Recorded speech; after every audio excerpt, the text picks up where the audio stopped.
अयोध्या के राम मंदिर चंदा चोरों पर कानून का शिकंजा कसता जा रहा है। चंदा चोरी के पर्दे खोलने के लिए अयोध्या पुलिस की स्पेशल टीम जिला जेल पहुंची और कोर्ट से हरी झंडी मिलने के बाद जेल में आरोपियों से पूछताछ की गई। पुलिस ने जेल में बंद 5 आरोपियों से पूछताछ की। पांचों आरोपी अनुकल्प मिश्रा, लौकुश मिश्रा, रामशंकर यादव उर्फ टिन्नू यादव, करुणेश पांडे और मनीष यादव से पुलिस ने करीब 5 घंटे तक पूछताछ की। इस बीच राम भक्तों की नजर अब 6 जुलाई पर टिकी है।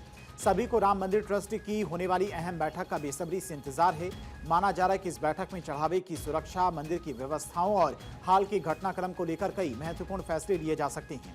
साथ ही भविष्य में ऐसी घटनाओं की पुनरावृत्ति रोकने के लिए भी नए कदमों पर चर्चा होने की संभावना है। सूत्रों के मुताबिक 6 जुलाई को राम मंदिर ट्रस्ट की होने वाली बैठक में चंपत राय और अनिल मिश्रा के इस्तीफे पर विचार होगा। इसके अलावा एसआईटी की प्रारंभिक रिपोर्ट पर चर्चा होगी। साथ ही प्रबंधन की आगामी व्यवस्थाओं पर चर्चा हो सकती है।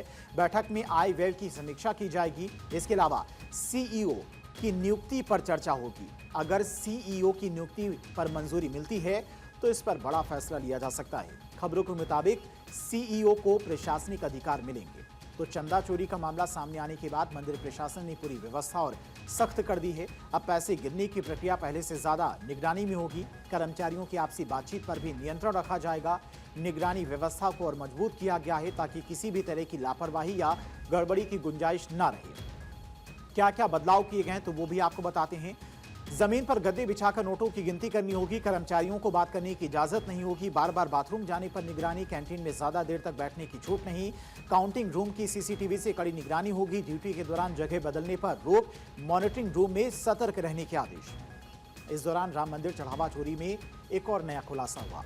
राम मंदिर के चढ़ावे की चोरी की जांच में बड़ा खुलासा हुआ। जिन चैट्स को आरोपियों ने हमेशा के लिए मिटा दिया और समझ लिया था कि वो उनके खिलाफ सबसे बड़े सबूत नहीं बनेंगे, लेकिन अब वही सबसे बड़े सबूत बन रहे हैं। अयोध्या पुलिस ने साइबर सेल की मदद से आरोपियों के मोबाइल का पुराना डेटा वापस कर लिया है।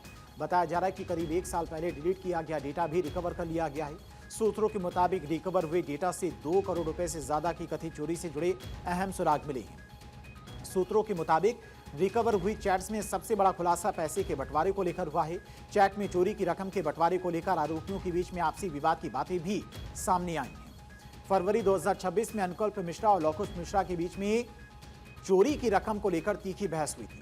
चैट्स में अनुकल्प लौकुश पर आरोप लगा रहा था कि उसने ज्यादा रकम अपने पास रख ली है और उसका पूरा हिस्सा नहीं दिया है। यानी जिस रकम के लिए कथित तौर पर पूरा खेल खेला गया, उसी रकम के बंटवारे ने आरोपियों के बीच में दरार पैदा कर दी थी।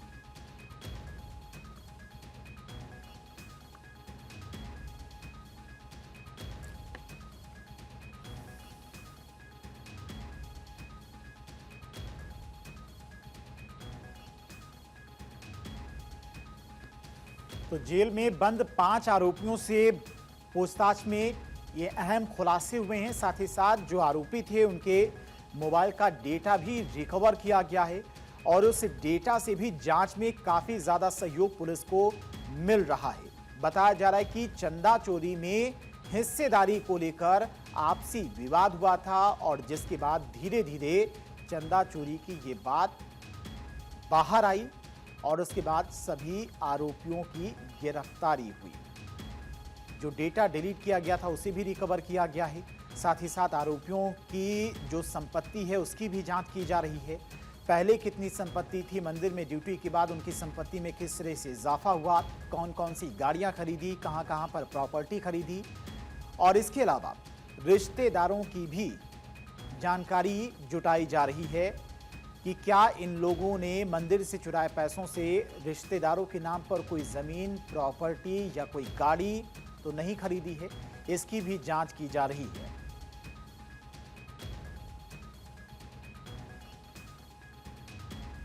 तो चढ़ावा चोरी के मामले में आज कोर्ट की इजाजत के बाद 5 घंटे तक सभी आरोपियों से पूछताछ हुई है, जिसमें काफी हद तक पुलिस को यह जानकारी मिल गई है कि किस तरह से चंदा चोरी की वारदात को अंजाम दिया गया और पूरी प्लानिंग बनाई गई।